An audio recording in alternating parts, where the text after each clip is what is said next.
and talk to you about what I do. And one of those things is perfecting your pitch.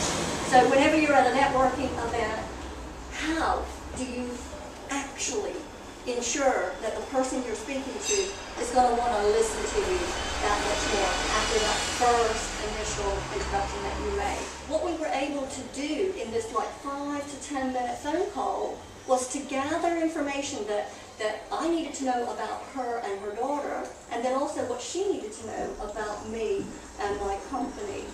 And the way in which I did it, I'm going to share with you tonight, so that you will be able to perfect your pitch in order to produce profits the next time you're in a situation where you have a potential business client in front of you.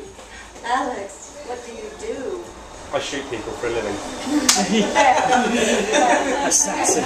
He got my interest right there. And this is what I want you to think about. That first sentence, the answer to that first question, you have got to say something that differentiates you from everybody else. I don't want to know that you're a photographer.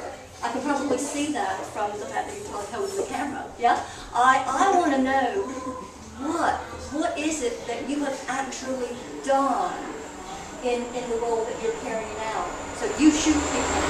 And that, you know, it's quite humorous. It caught my attention. It made me want to think. It made me want to ask the second question.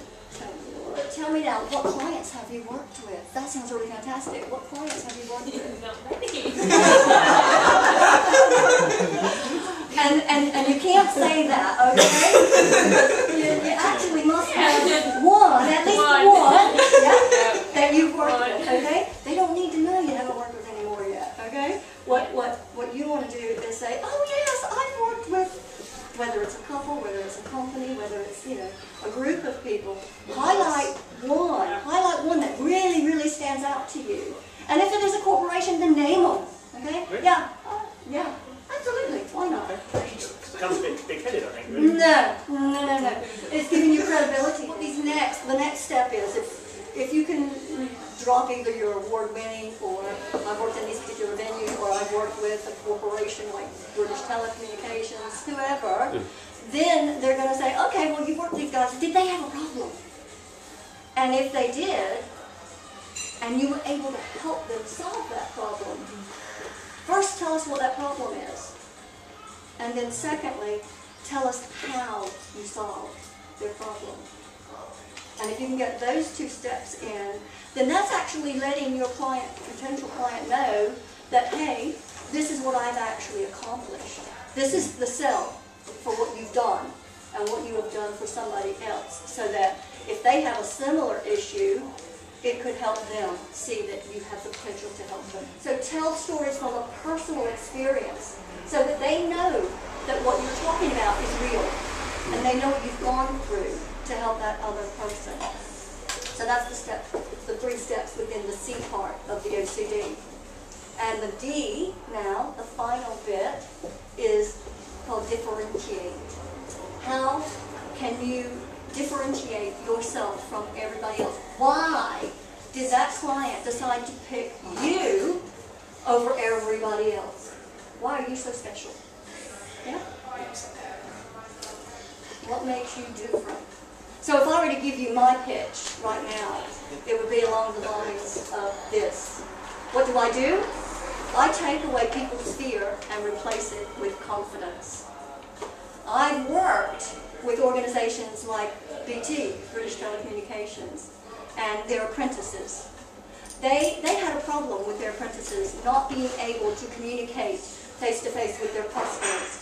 And so they wanted somebody to come in and help their apprentices find the confidence that they needed to perform their jobs more effectively. So they called me. And the interesting thing about it was, I worked with groups of apprentices, but there was one really special apprentice that needed extra help. He wanted one-to-one coaching to help him get over the next hurdle of his career. He'd already done 2 years apprenticeship for the company, and now he had to go out and raise money in order to go on what they call a challenge benefit.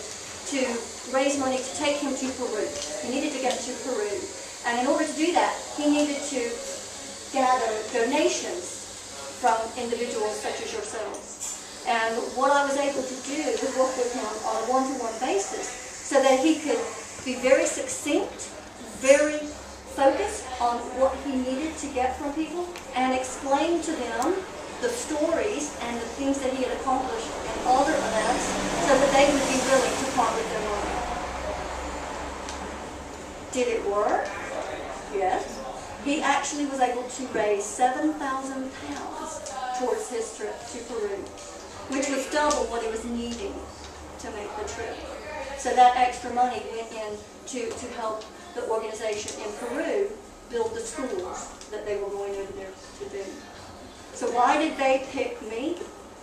They picked me because I have a unique approach to dealing with apprentices through that particular age group and helping them overcome some of the barriers that 17 to 25-year-olds face at the beginning of their career. The thing that I will leave you with is if you make your pitch personal, it will definitely produce profit for you. So make it personal, think about those examples, and good networking too. Okay.